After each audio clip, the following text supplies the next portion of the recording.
هذه إذاعة إرنا. المستمعات الكريمات والمستمعين الأكارم متابعي إذاعة أرينا حيثما كنتم وحيثما يصلكم بثنا، أهلا ومرحبا بكم في مستهل البرنامج العربي لهذا اليوم الاثنين 22 من يونيو. وكما عودناكم سيداتي سادتي، نستهل برنامجنا معكم بنشرة للأخبار، ثم نقدم لكم حلقة جديدة من برنامجكم الأسبوعي تعليق على الحدث، ونخصص حلقة اليوم لتناول تعثر المفاوضات حول سد النهضة، ونتناول الأدوار والمؤثرات والمآلات التي ترافقت مع ذلك وسيناريوهات المستقبل. قبل ذلك مستمعي ومستمعاتي الأفاضل، أقدم لكم نشرة للأخبار فيما يلي أبرز عناوينها. السودان يؤكد رفضه لملء سد النهضة بدون اتفاق. ممثلة مفوضية اللاجئين في إثيوبيا تحذر من انتشار وباء كورونا في معسكرات اللاجئين. كتاب مستشار الأمن القومي السابق ضد ترامب يثير زوبعة في واشنطن. كانت مستمعي ومستمعات الأفاضل تلكم عناوين النشرة، وإليكم تفاصيلها من إذاعة أرينا. هذه إذاعة إرنا. قال وزير الري والموارد المائية السوداني ياسر عباس بأن السودان لا يقبل بالملء أحادي الجانب لسد النهضة بدون اتفاق، وقال بأن تشغيل سد النهضة قد يشكل خطرا على سد الروسيرس، والذي لا يبعد عن سد النهضة سوى 15 كيلومترا كما قال.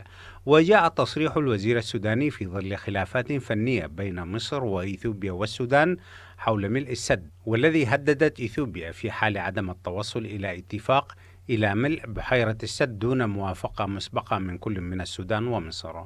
من ناحية أخرى، أكد الوزير السوداني بأن الملف وبسبب الخلافات سوف يحال إلى رؤساء الحكومات للبث فيه. للمزيد حول هذا الموضوع تابعوا معنا حلقة اليوم من برنامج تعليق على الحدث عقب نشرتنا الإخبارية.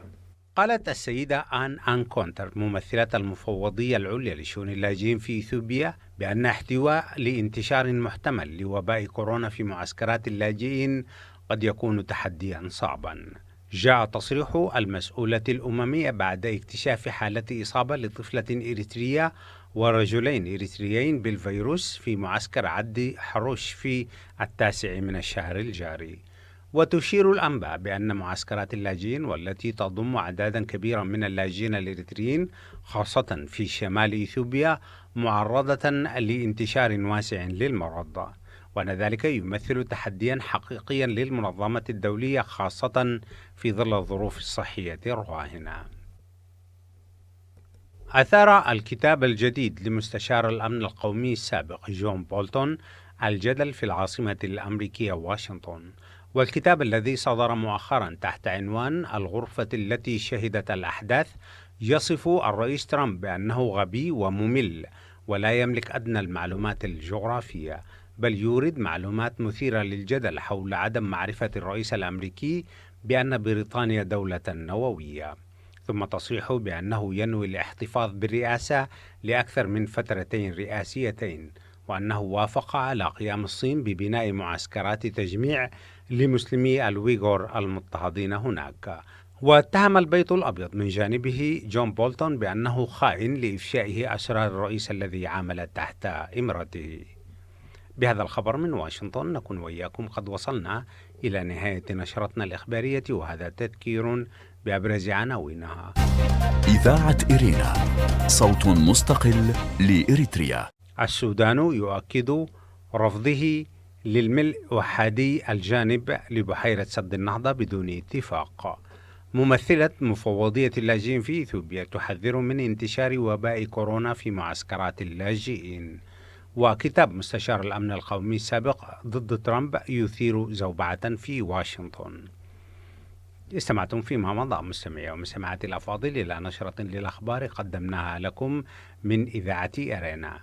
متابعة طيبة أرجوها لكم مع ما تبقى من فقرات برنامجنا. هذه إذاعة إرنا. المستمعات الكريمات والمستمعين الكرام، أهلا وسهلا بكم في حلقة اليوم من برنامجكم الأسبوعي تعليق على الحدث، وفيه نقدم لكم في الجزء الأول متابعة ورصد لأهم أحداث الأسبوع، وهو تعثر مفاوضات سد النهضة الأخيرة بين وزراء الري لمصر وإثيوبيا والسودان، وطلب السودان إحالة الملف إلى رؤساء الحكومات، ورفض السودان كذلك ربط الاتفاقية باتفاقية توزيع مياه النيل لسنة 1956، ورفض السودان كذلك ربط اتفاق مشروع السد باتفاقية تقسيم مياه النيل لسنة 1959. أما في الجزء الثاني وضمن نفس المتابعة نقدم لكم التقرير السياسي للمحلل والكاتب الإريتري الأستاذ عبد القادر محمد علي، ويرصد فيه التأثير الشعبي على مسار المفاوضات ومخرجاتها. فأهلا وسهلا بكم في حلقة اليوم من برنامج تعليق على الحدث. هذه إذاعة إرنا. وحول رفض السودان للملء وحدي الجانب لبحيرة السد نقدم لكم التقرير التالي من وكالة السوداني للأنباء. أشار البروفيسور ياسر عباس وزير الري والموارد المائية في مؤتمر صحفي بمنبر وكالة السوداني للأنباء إلى خطاب السودان لمجلس الأمن بأن سد الروسيرس يبعد حوالي 100 كيلومتر من سد النهضة، مشيرا إلى أن بحيرة سد الروسيرس تمتد إلى الحدود السودانية الإثيوبية وتبعد 15 كيلومترا من سد النهضة فقط. ولفت الانتباه إلى أن السعة التخزينية لسد النهضة تصل إلى 74 مليار متر مكعب، وهي تساوي 10 أضعاف السعة التخزينية لسد الروسيرس، قائلا ما لم يتم التنسيق فإن هناك مخاطرة في تشغيل سد الروسيرس. وأكد الوزير موافقة السودان على قيام سد النهضة باعتباره مبدأ أساسيا في القانون الدولي للاستخدام المنصف والمعقول من غير إحداث أثر ذي شأن، منوها إلى مواصلة السودان في التفاوض حتى الآن بنفس هذا المبدأ. وأشار الوزير السوداني إلى أن الفرق الفنية في جميع مراحل التفاوض لسد النهضة كانت وما زالت تضع مصالح السودان والأجيال القادمة في المقدمة للتفاوض. وجدد الوزير التزام الحكومة السودانية بمراعاة مصلحة السودان في جميع مراحل مفاوضات سد النهضة التي لا تتعارض مع مصلحة كل من مصر وإثيوبيا. وأشار الوزير في مؤتمره إلى أن اتفاقية 1959 تخص السودان ومصر، منوها إلى عدم اعتراف إثيوبيا بهذه الاتفاقية، قائلا لما يتم إقام هذه الاتفاقية في مفاوضات سد النهضة. وقال وزير الري أن الغرض من قيام سد النهضة هو توليد الكهرباء وليس استهلاك المياه، إنما يتم الاستهلاك فقط بالتبخر الذي يقدر بحوالي 2 مليار متر مكعب في السنة. وأشار الوزير إلى أن النيل الأزرق ينتج 50 مليار متر مكعب، تتبخر منها 2 مليار متر مكعب وتتبقى 48 مليار متر مكعب، وقطع بعدم التفاوض في مفاوضات سد النهضة بهذه 2 مليار التي تبخرت وعلاقتها باتفاقية 1959، إنما مفاوضات سد النهضة كانت حول الملء والتشغيل فقط وليس تقاسم المياه. وجدد التزام السودان بحل جميع العقبات التي تعترض مفاوضات سد النهضة الإثيوبي بصورة إيجابية، وأكد أهمية التعاون بين جميع الأطراف للمصلحة العامة. وأعرب الوزير عن أمله أن يتم الاتصال برؤساء الوزارات في الدول الثلاث للوصول لتوافق سياسي بشأن العودة للتفاوض بأسرع ما يمكن. كان هذا مستمعي ومستمعاتي الأفاضل المؤتمر الصحفي لوزير الري السوداني نقلا عن وكالة السودان للأنباء. أما في الجزء الذي يليه نقدم لكم تقرير موقع بوابة أفريقيا الإخباري الذي تابع فيه تعثر المفاوضات المصرية الإثيوبية السودانية حول سد النهضة، فابقوا معنا. إذاعة إرينا، صوت مستقل لإريتريا. ويقول الموقع في تقريره: أعلن وزير الري والموارد المائية السوداني الاتفاقي على إحالة الخلافات القانونية بين مصر والسودان وإثيوبيا حول سد النهضة إلى رؤساء الحكومات في الدول الثلاثة. وقال وزير الري ياسر عباس لصحفيين: برزت خلافات بين الوفود الثلاثة فيما يتعلق بالجوانب القانونية، موضحا أنها تدور بشكل خاص حول إلزامية الاتفاقية وكيفية تعديلها وآلية حل النزاعات. وتندرج أيضا ضمن هذه الخلافات مسألة عدم ربط الاتفاق بأي اتفاقات أخرى، باعتبار أن الاتفاق الحالي يفترض أن يتعلق بملء وتشغيل السد وليس بتقاسم حصص المياه بين الدول الثلاثة وفقا لما قاله الوزير. وقال أن هذه الخلافات القانونية تحتاج إلى قرار سياسي من رؤساء حكومات الدول الثلاثة. وأشار عباس إلى عدم تحديد موعد لاجتماع رؤساء الحكومات في وقت سبق لإثيوبيا أن حددت الأول من يوليو تاريخا لبدء ملء بحيرة السد، ولكن الوزير السوداني أعلن أن الخرطوم لن تقبل بدء ملء البحيرة بصورة أحادية قبل التوصل إلى اتفاق.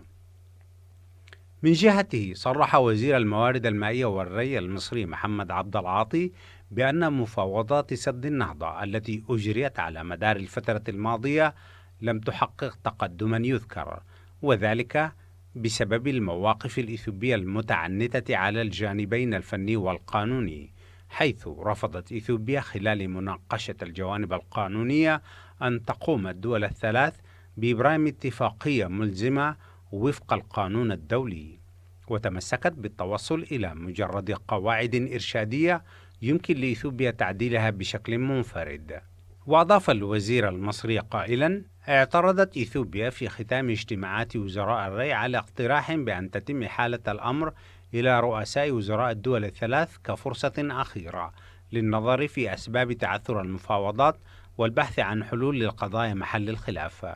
وبعد توقف امتد لنحو 4 أشهر، عقد وزراء الري والموارد المائية في الدول الثلاث 7 جلسات تفاوضية عبر تقنية الفيديو منذ 9 من يونيو الجاري بمشاركة مراقبين من الولايات المتحدة والاتحاد الأوروبي والاتحاد الأفريقي.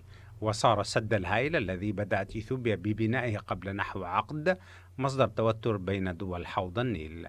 وتكمن الأزمة في أن إثيوبيا تعتبر أن السد حاجة ضرورية بالنسبة إليها لتحقيق التنمية وتوليد الطاقة الكهربائية، في حين ترى مصر والسودان أنه يمثل تهديدا لمواردهما المالية. هذه إذاعة إرنا.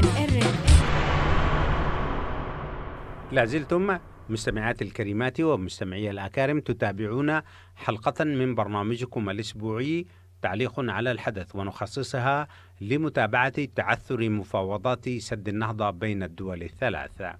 وفي هذا الجانب أيضا يقول الصحفي السوداني المختص بشؤون القرن الأفريقي عبد المنعم أبو دريس في صفحته على الفيسبوك بأن هناك تطابق بين الموقف السوداني والإثيوبي بينما تقف القاهرة منفردة.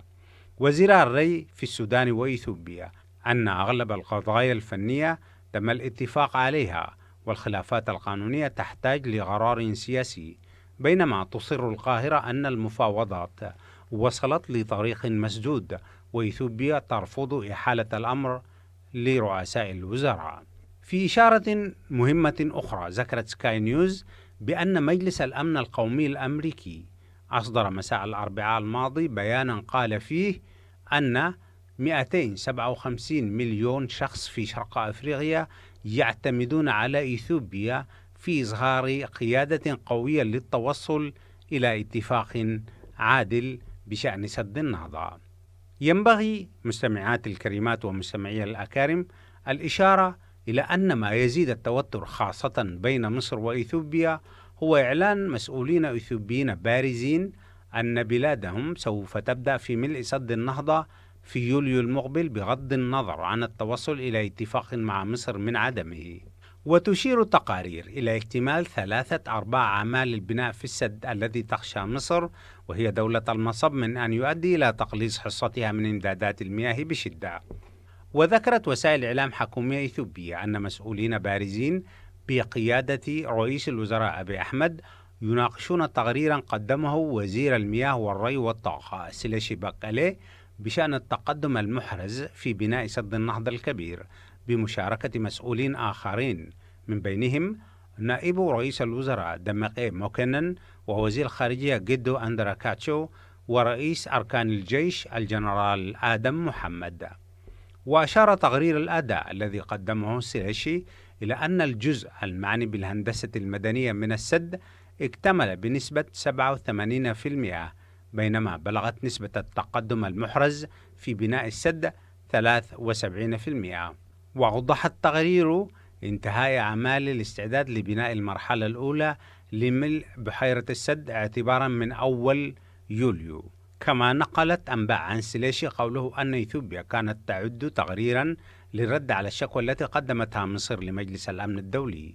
وتشير الأنباء بأن رئيس الوزراء الإثيوبي أبي أحمد قد اقترح على نظيره السوداني عبد الله حمدوك عبر اتصال هاتفي توقيع اتفاق جزئي حول عملية ملء بحيرة السد الأولية.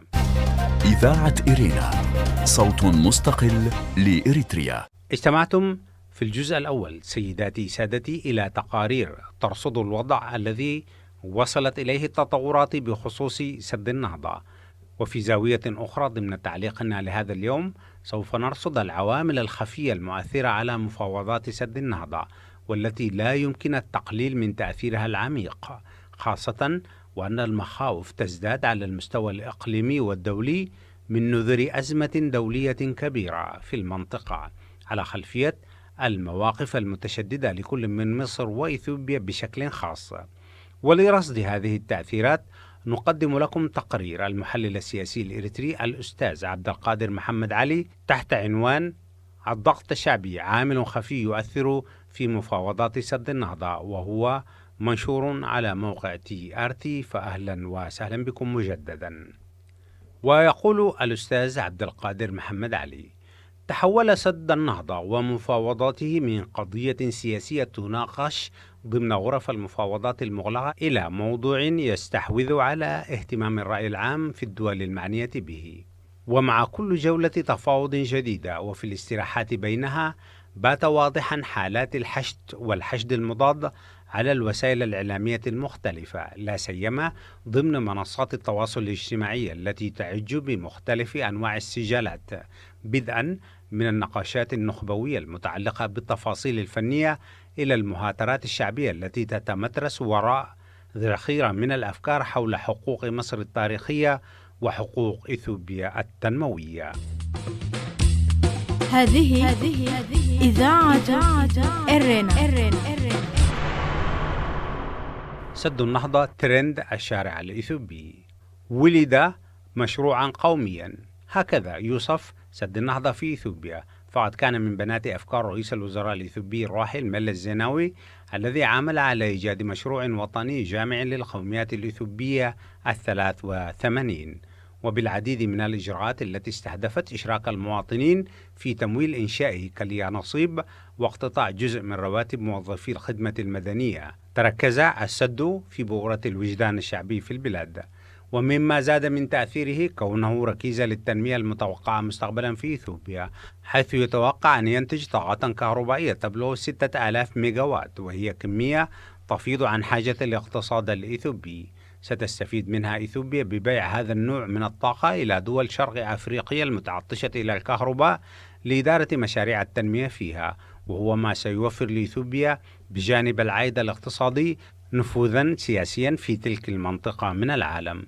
هذا وغيره منح مشروع سد الألفية الإجماع الشعبي والسياسي الذي لا يكاد يوصف بأنه أي شيء آخر في بلاد الحبشة. هذا ما حوله وفقا لمراقبين إلى موضوع سياسي بالغ الحساسية والخطورة، إذ بمقدار ما يمكن الاستثمار فيه لخلق اصطفاف خلف القيادة التي تدافع عنه، فإنه في المقابل يضيق خياراتها على طاولة المفاوضات، ولا سيما عند النظر إلى الانتخابات القادمة وحالة التنازع الحزبي والاستقطاب السياسي الحاد الذي تعيشه الساحة الإثيوبية. لذا فالاهتمام الشعبي الواسع بالسد في إثيوبيا لم يكن جديدا، لكنه تحول مؤخرا إلى أجندة عامة وفقا لدجاني يماني مسلي المحاضر في القانون الدولي بجامعة ولو بإثيوبيا. وأشار الباحث دجاني مسلي من قبل إلى TRT بأن المفاوضات وبعد فشل مفاوضات واشنطن أصبحت تحوز على اهتمام شعبي بالغ، وبلغ الأمر ذروته وفقا له مع بيان وزير الخزانة الأمريكي الذي يفرض على إثيوبيا عدم البدء في ملء السد قبل التوصل إلى اتفاق مع دول المصب، وتلاه رد فعل الحكومة الإثيوبية التي أكدت حقها في مياه النيل وأنه لا توجد قوة تمنعها من استغلال مواردها في التنمية. ويختتم مسلي أن تصعيد مصر برفع الشكوى إلى مجلس الأمن الدولي زاد من سخونة الموضوع في أوساط الجمهور ووسائل الإعلام، وتحول في النهاية إلى موضوع وجودي وفقا لما وصفه.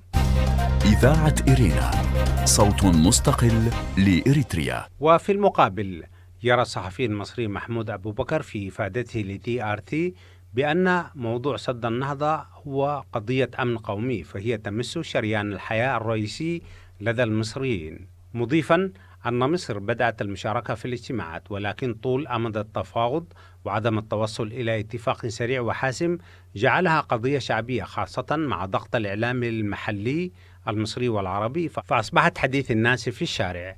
ويضيف المحلل المصري السياسي علاء فاروق أسبابا أخرى، منها استغلال المعارضة المصرية في الخارج لملف المفاوضات ومجرياتها للنيل من النظام المصري، بجانب استغلال إثيوبيا لعلاقاتها الدولية والإقليمية لتسريب الكثير من المعلومات حول تعثر المفاوضات وأحيانا فشلها، إضافة إلى فشل المفاوضات علميا وخسارة الفريق التفاوضي المصري للكثير من أوراقه بعد تعنت أديس أبابا ومحاولة الاحتفاظ بورقة المماطلات من أجل الانتهاء سريعا من السد، وجعل الأمر واقعا أمام العالم وليس أمام مصر فقط. ويشير فاروق إلى أن المماطلات الإثيوبية وتأخير المفاوضات الهدف منه الاحتفاظ بورقة من أجل الانتهاء سريعا من ملء السد وجعله أمرا واقعا أمام العالم وليس أمام مصر فقط. وشهد ملف سد النهضة جولات عديدة من المفاوضات بلغت نقطة حرجة مع رفض إثيوبيا التوقيع على مسودة اتفاق في واشنطن في فبراير الماضي، موضحة أنها في حاجة إلى مزيد من الوقت لاستكمال مشاورات داخلية حول الملف، في حين وقعت القاهرة بالحرف الأولى على المسودة. هذا الانسداد لاحت انفراجته مع استئناف التفاوض عبر تقنية الفيديو كونفرنس بين وزراء الري في مصر والسودان وإثيوبيا في يونيو الجاري بحضور مراقبين من الولايات المتحدة والاتحاد الأوروبي وجنوب أفريقيا. رئيسة الاتحاد الأفريقي في دورته الحالية، وسرعان ما ظهرت تباينات حادة حول تطور المحادثات في تصريحات أطرافها، وتم تكليف الخرطوم بإعداد مسودة وثيقة توافقية للمفاوضات التي تتعثر مجرياتها. هذه إذاعة إرينا. وحول تأثير الضغط الشعبي على المفاوضين يقول الأستاذ عبد القادر محمد علي: تتفاوت تقديرات المراقبين لتأثير هذا الحضور الشعبي اللامرئي في غرفة المفاوضات على صانع القرار في الطرفين، إذ يرى أبو بكر أن حالة الحشد الموجودة حاليا بين المصريين والإثيوبيين هي حالة طبيعية لتعثر المفاوضات، وأنها تظل حبيسة موقع التواصل الاجتماعي، لكنها ربما تكون دافعا لقرارات سياسية وعسكرية أكثر حدة في المستقبل. في حين يرى علاء فاروق أن الضغط الشعبي سواء من المعارضة في الخارج أو الداخل أو حتى من مؤيدي النظام الحالي في مصر تسبب في ضغط كبير وحالة إرباك، مستطردا أن ذلك كشف ضعف المفاوض المصري الذي يبدو كأنه لم يكن يحمل أجندات عدة وأوراقا يظهرها حال تعثر تحقيق أهداف معلنة. فمن المعروف في علم التفاوض أنك يجب أن تمتلك عدة أجندات للطرح يتم تغييرها من الأصعب للمقبول للأسهل بحسب طبيعة جو المفاوضات وقوة حجة الطرف الآخر. ويتابع فاروق أن هذا كان غائبا عن المفاوض المصري، مما جعل الضغوط الشعبية تؤثر في تحركاته لكونه يريد أن يظهر بقوة حتى أمام منتقديه. ويرى فاروق أن السيولة السياسية والمرحلة الانتقالية وانتظار إجراء انتخابات قريبا في إثيوبيا جعلت المفاوضة الإثيوبية تشبث أكثر بقراراته، معتبرا أن الأمر ورقة سياسية وانتخابية رابحة جدا، ومستغلا التعبئة الشعبية ليضغط بها أكثر على المفاوض المصري، في حين يرى مسألة أن المشاركة الشعبية أثرت بشكل كبير في العديد من الأبعاد على المفاوضين الإثيوبيين لجهة مراجعة مهاراتهم ومواقفهم التفاوضية السابقة، مبينا أن الحكومة الإثيوبية أوضحت على سبيل المثال أنها لا تستطيع التوقيع على اتفاقية شاملة بشأن سد النهضة، وأنها ستوقع فقط إرشادات وقواعد للتعبئة الأولى والتشغيل السنوي له، مؤكدا أن الحكومة الآن تقوم بتحديث أدواتها التفاوضية في كل جولة، وهو ما لم يكن يحدث من قبل.